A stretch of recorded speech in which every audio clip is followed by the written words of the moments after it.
Brian and Kenzie in the morning. And Chicago's alternative all day. Q101. Brian and Kenzie on Q101, and time for Case's movie reviews, as he does every Friday at 8. For Christ's sake, tomorrow's the 4th of July, and we will be open for business. What country you from? What ain't no country I ever heard of? They speak English in what? Utah. Give me 2. Do you enjoy pain? Pain don't hurt. Wax on, right hand. Wax off, left hand. Now fry like bacon, you little freshman piggies. Fry! Fry! Playing football in West Canaan may have been the opportunity of your lifetime, but I don't want your life. All those great movies he's seen this year and before this year. If you're new to the show, a year ago he hadn't seen any of those movies or any big movies at all. So that's why we do this at 8 o'clock, the lens of an older movie, a classic, an iconic movie from a 25-year-old. And that is Case, the producer, here to do that right now. And in honor of Notre Dame playing in the national championship game on Monday, he is doing the classic Rudy. And a big local angle, of course, because Rudy went to Joliet Catholic High School. And a lot of people will say, oh, yeah, I knew Rudy. I knew him. Mm-hmm. And you get in conversations at bars about that with people who knew Rudy. Now, before we get in this review, myself and Kenzie know nothing about what Case is going to say about the movie. That's all. We do it just with you, so we get to see that lens from the 25-year-old, just like you do listening on the radio. I will say this. I don't know if he's going to say he liked it or didn't like it or whatever. But at the end of the review, I'll tell you what I saw when I came in this morning. Case got here before me. He was in his studio, and I'm going to tell you something. I got to say it was a little bit disturbing to me, what I saw Case doing in the studio this morning, and it relates to his movie review. Okay, Kenzie? What? Yeah. Now, before we get started. You were not masturbating, Ruby, were you? I will tell you at the end what he was doing. I have a big problem with that. I don't like it. At the end of the review, we'll get there, and I'll tell you that. Now, 708 says, before we start also, I predict that Case's takeaway from Rudy that it's a cautionary tale about managing expectations, not a story of triumph. That is a super funny text. Yes, it is. But let's get started with how we always do this, by playing the trailer of the movie from Rudy that came out in 1993. So we're celebrating the 32nd anniversary of Rudy. And here's what the trailer sounded like, the commercial for the movie. Hey, kid! Not supposed to be here. His courage will surprise you. I'm here to play football for the Irish. I need your help. Why should I help you? His spirit will inspire you. Ever since I was a kid, I wanted to go to school here. When people say that dreams don't come true, Hey, you guys! My son's going to Notre Dame! tell them about Rudy. Ready, champ? I'm ready for this my whole life. Rudy. Now playing in select cities. Select cities, not all of them? Just select cities. Good Lord. Well, that's how the movies were, and not everyone got them. That's wild. People who didn't pay didn't get them. God forbid we release a movie. We make this movie over years and release it in like one city. No, you have to say select cities because it's false advertising if you say, like, you can see Everywhere? it everywhere, and that town doesn't have a movie theater. Well, we could get into a whole discussion about towns that don't have movie theaters. That's a sad, sad tale. Yeah, no kidding. To grow up without a movie theater. But, Case, let's get right to it. Rudy, tremendous one. Some people call it the best sports movie of all time. So what was your take on Rudy? Rudy, for those that haven't seen it, is a tale of two different movies. And we're going to go in chronological order. There is the first half of the movie, and there is the second half of the movie. Didn't know that. I didn't take it that way, but go ahead. For those that haven't seen it, the first half of the movie is essentially a crime stalker thriller in which this deranged individual breaks onto a college campus, forces his way into people's lives, and won't go away. When we did Home Alone in December, my whole thing was I would have left Kevin at home myself. That kid was annoying. That kid was self-centered. He did not deserve a vacation. Rudy. By the way, let that one resonate for a little bit. Let that one just sit for a minute there. He did not deserve a vacation. Rudy is one of the most self-centered, narcissistic madmen that has ever been portrayed in cinema. I can't believe this guy operates the way that he does. He acts like a 12-year-old, and yet he claims that he's 22 when he wanders onto Notre Dame's campus after leaving in the middle of his friend's funeral before he's sent to Holy Cross. Your thoughts on that opening statement, Your Honor, Brian? Well, I didn't have any thought like that on this movie. I thought it was a kid that wanted to go to Notre Dame and did everything he could to get there and worked his ass off and did it. Ugh. That's what I saw in the first half of the movie. He is out of his mind. Again, it's all so weird. It's like he's a high school football player who, let's be honest, wasn't recruited.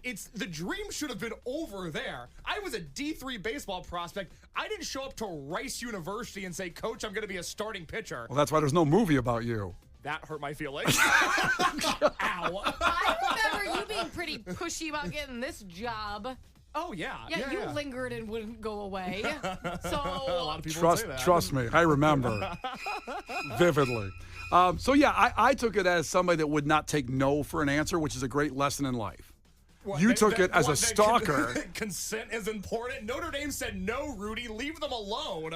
Yeah, I guess. I think Notre Dame's fine. They're protected. It's a totally different circumstance. Yeah, it's qualities that are admirable in people out there to not take no for an answer, in certain arenas. Except in relationship things and stuff like that. Not applicable to all situations. Right. With an asterisk. Yes. So, I can't get over Rudy's friend dies in a mill accident. Now, I don't fully understand what happened at the mill, but I know the dude died. And Rudy left his fiance mid-funeral and was like, I gotta go to college. And she's like, what? You're 22. What do you mean? He's like, I gotta go to college. So he wanders onto this campus.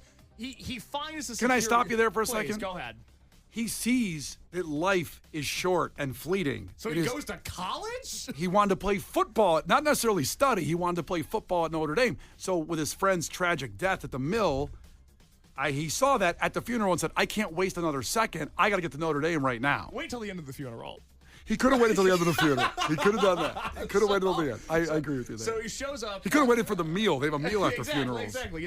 Go on a full stomach. Yeah. So he I shows know, but up. then he gets so sleepy. Okay. Gotta go tomorrow. Should have waited till the end. Ate a good meal. Got a nap. Went the next day. It would have been fine. And then you're kind of like, yeah, what am I doing? You have to act in the moment. Yes. My problem is I can't watch Rudy because I'm like, what's Samwise Gamgee doing here? I know. And where's that pesky ring? So it's unbelievable. Same actor, by the way. I know. Same actor. the parking attendant that finds him is like, I can't put you on the football team, but I'll send you to a priest. Maybe he can fix you. I don't know what's wrong with you, kid. So essentially they make this plea deal. He's like a criminal. They make a plea deal for him to get into Holy Cross. And he is so disrespectful towards Holy Cross the entire time in this movie. I couldn't believe it. Brian, Kenzie, Holy Cross is an upstanding university, a fine school. They didn't say he had to go take classes at DeVry. He didn't enroll in the University of Phoenix online. Holy Cross is a nice school, and he shows up every day in his Notre Dame Letterman's jacket looking like an a-hole. I can't believe nobody kicked his ass at Holy Cross. His dead friend gave him that jacket. That's what he gave him at lunch at the mill before he died. No, but you're at Holy Cross. Put on a Holy Cross shirt. He couldn't get one. He didn't play. They don't have a team. I think they do.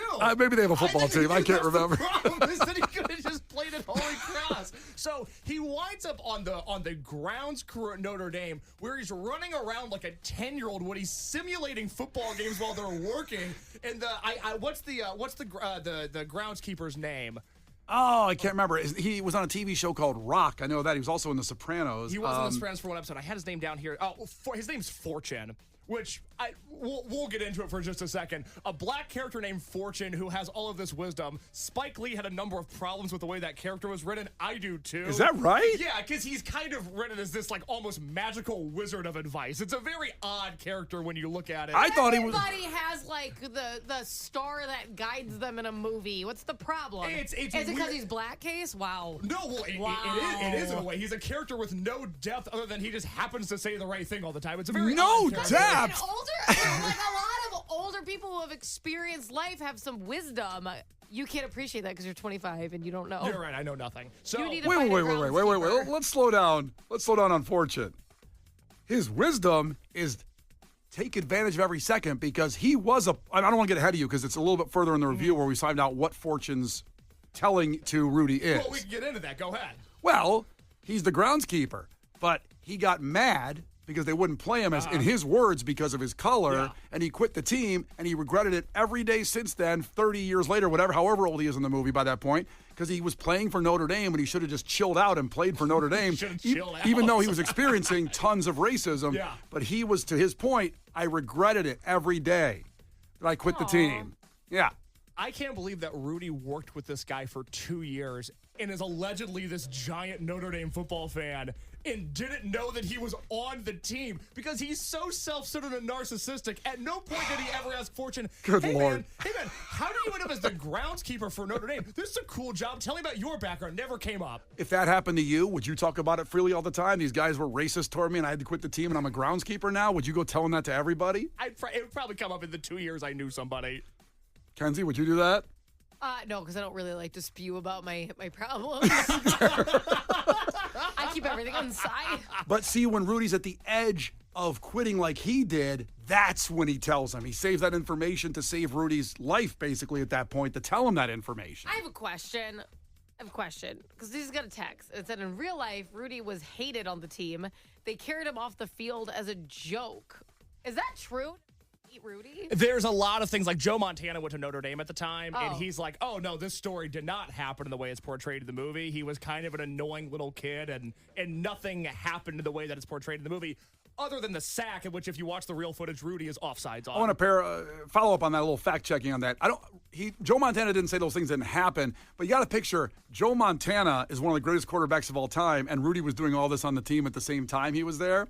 So in Joe Montana's eyes as an awesome player, he probably didn't experience anything Rudy was doing. He just kind of said, like, that's that kid that's just trying too hard to get on the team and play. Yeah, he's annoying. That's probably what other players said. So was he hated on the team? Did he write the screenplay? The guy who was actually Rudy and set it off? Like, how did this get picked up if everybody hated him? No, he was consulted. But no, he wasn't. I don't think that's true. I don't think he was completely hated on the team.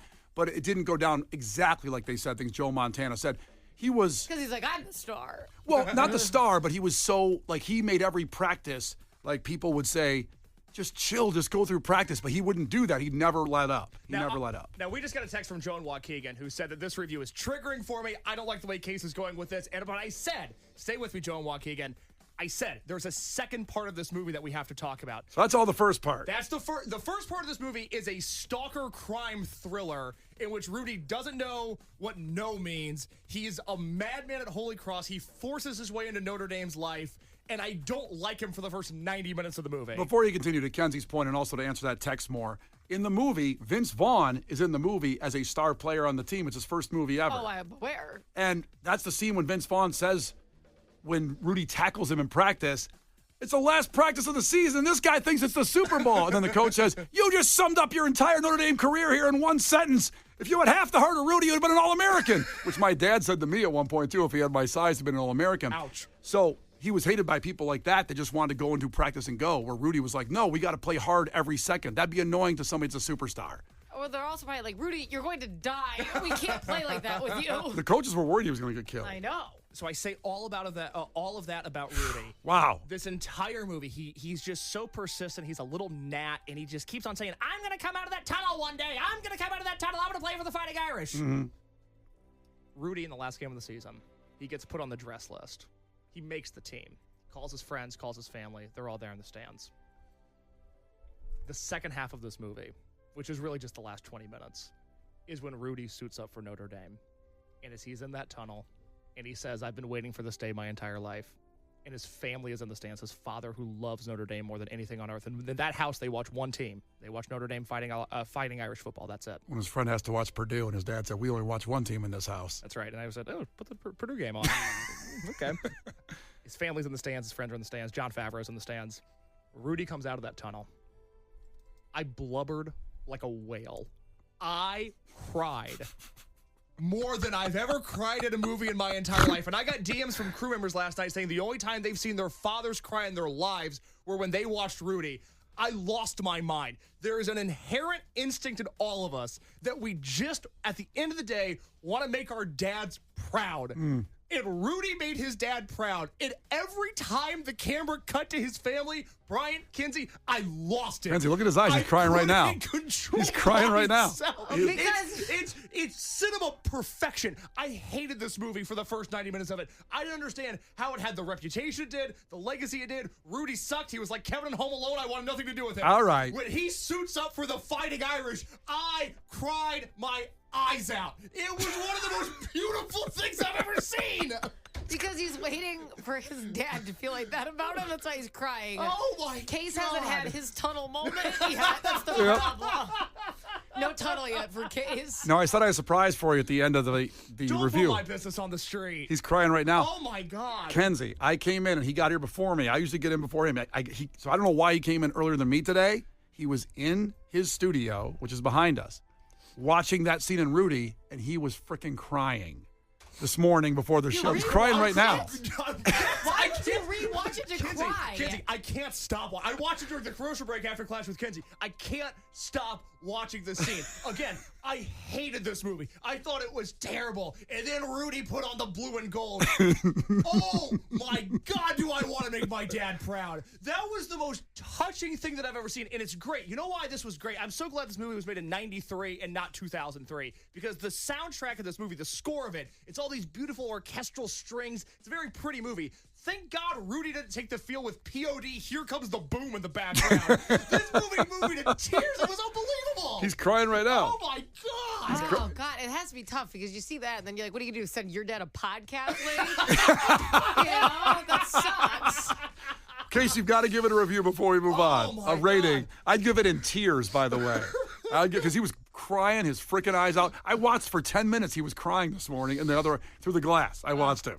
Oh, my goodness. It's so tough because, again, it takes so long to have anything happen in this movie. But the last 20 minutes are as perfect as anything I've ever seen. And I think when you split the difference, I feel comfortable. It takes so long to get to. But this has to be like a 7.5 tears out of 10, with the last 20 minutes being a 20 out of 10. I've never seen anything more beautiful in my life. You crying bitch. Amazing. There you go. There's Case's review of Rudy. Brian and Kenzie in the morning. And Chicago's alternative all day. Q101.